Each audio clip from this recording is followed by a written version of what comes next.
The church as we have known it is dying. Not quickly, but the trend lines are irrefutable. Catholic Mass is often still rather crowded, but monasteries are closing, and it is increasingly difficult to find anyone who is willing to enter the priesthood. Conservative and especially the mega churches still dot the skyline of many cities, but many are learning that they have to stoop to fireworks shows or monster truck competitions to draw a crowd. Most mainline churches are nearly empty, except for the elderly who just won't quit. My former associate minister and I would often ask ourselves if we were just addicted to church. It was still important to us, but it seemed like most of our congregants could take it or leave it, and eventually most of them were leaving it. The old myths and superstitions that once held the church together no longer carry much credence in the world. By and large, very few people believe that God was ever in the book writing business, whether it's the Bible, the Torah, the Quran, or the Upanishads. We once felt that we really needed a church to raise our children in a religious community that would give them moral training and teach them the religious beliefs of our family. But that conviction pretty much went out with leisure suits and 8-track tapes and has been on its last legs for the past 2 generations.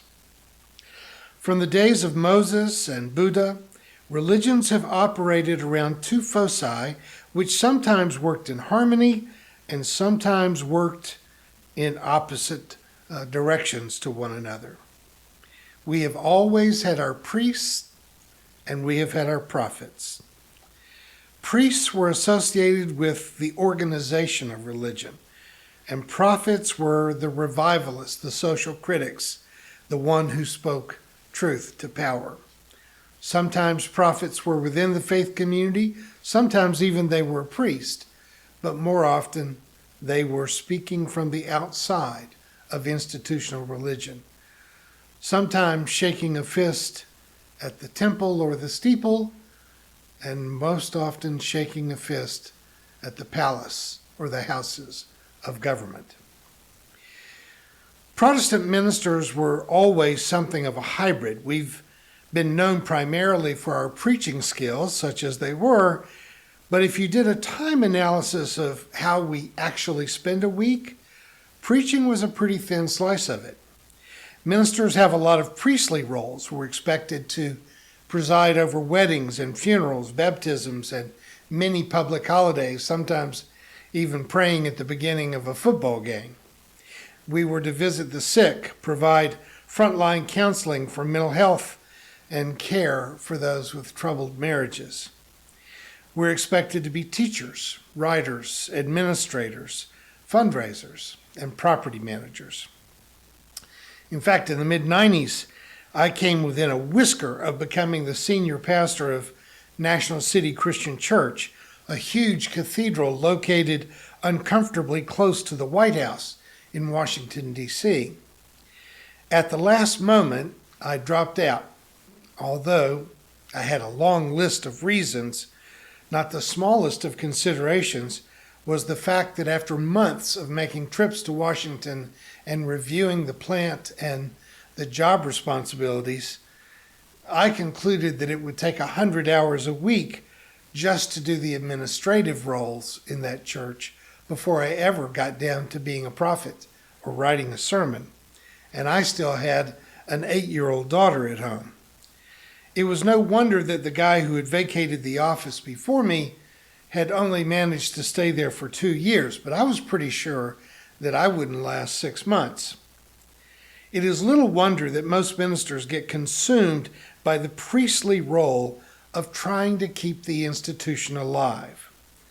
In these days when people are less and less inclined to attend a church, and even less inclined to make major donations to support the church, honestly, I don't know how they are keeping the lights on and keeping the roof from leaking. In fact, many congregations have had to give up simply because the facility overhead was killing them. For me, the death of the priestly role of the church, the synagogue, the temple, the mosque, it's not much of a loss. People rarely get married in churches these days, and even funerals and memorials are usually held in funeral homes or public locations. Now, I personally still like going to the Unitarian Church here in my hometown. I sometimes preach there when our minister is away, and I appreciate it. I like the simple aesthetic beauty. That congregation raises most of what they need to support them by renting the building out for musical performances that are very popular here in Vero Beach. But when I look around the room on Sunday mornings, I realize that I'm actually one of the younger people there, and there are not many settings in which I can say that anymore. I was never entirely comfortable in the pastoral role. I kept trying to find other ways to be prophetic in a conservative world. I taught religion classes at a small liberal arts college. I wrote weekly columns for the local newspaper. I published some books. I did a few lecture tours. But in 2007, I burned my bridges with my denominational past, and I went to work for my favorite charity as the national director of a relief agency that did poverty-related work in Nicaragua. I loved the work that we did in the mountains of Nicaragua, but I quickly learned that the majority of my responsibility as the national director of this charity was fundraising.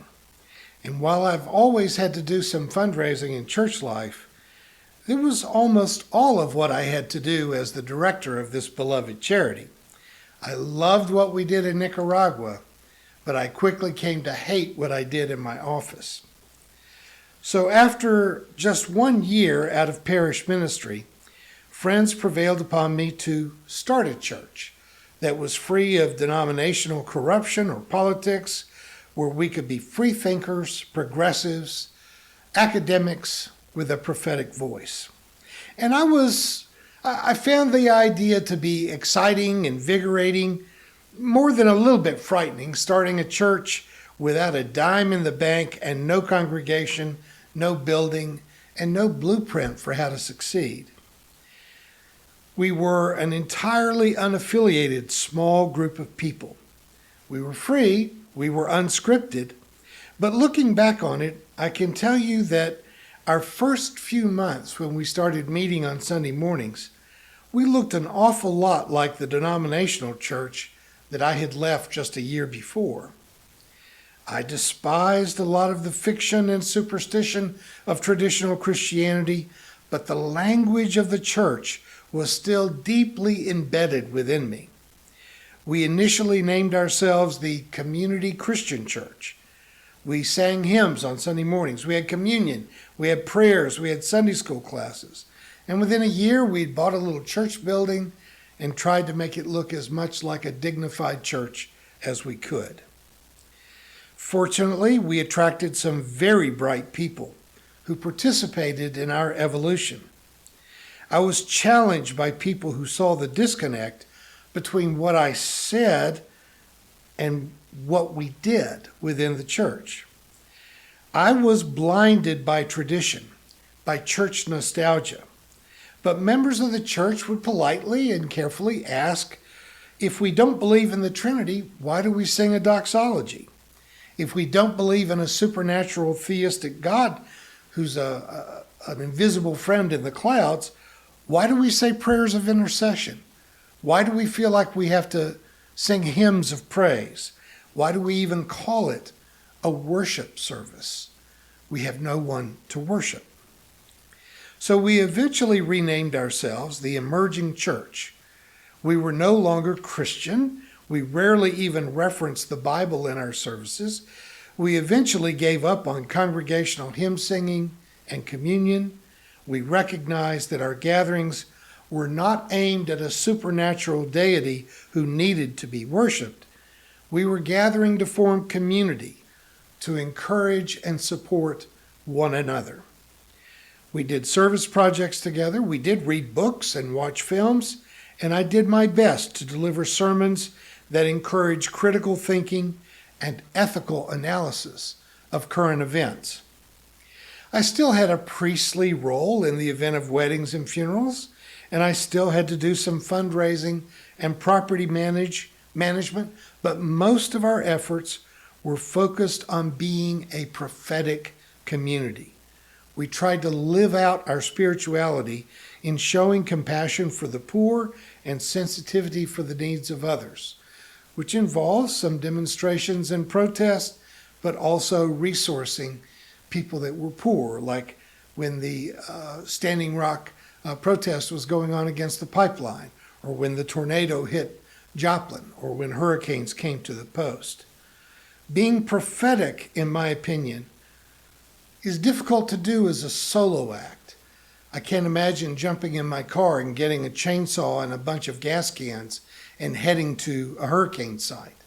You do that in coordination with people with whom you work, people you trust, people who inspire you and hold you to accountability. Early in our history, my good friend Rob Martin managed to put us on YouTube and iTunes, and we quickly discovered a global audience which at one time exceeded 10,000 viewers. I often heard from listeners who encouraged me to give up on my little congregation I had in Springfield, Missouri, and to focus all of my time and energy on that much larger online congregation so that I could travel and speak and be more accessible around the globe. And I did some of that, but I always insisted that none of our listeners should make a YouTube channel their only church. I encouraged people to find a peer group, to find their tribe, whether it was in a church, a book study, or a service group. I've never been able to believe that anyone has the internal discipline to maintain a prophetic life all by themselves. I need community. I know I do, and I'm convinced that most of us do. However, in 2020, when the pandemic hit, our numbers were legally reduced. I think the county government allowed us to have no more than 19 people in the building at a time. And it was almost a year before the vaccine managed to bring down the threat of the pandemic enough that we were able to try to reopen. But I was very near my retirement birthday, and we never really reconstituted our church the way it was before the pandemic.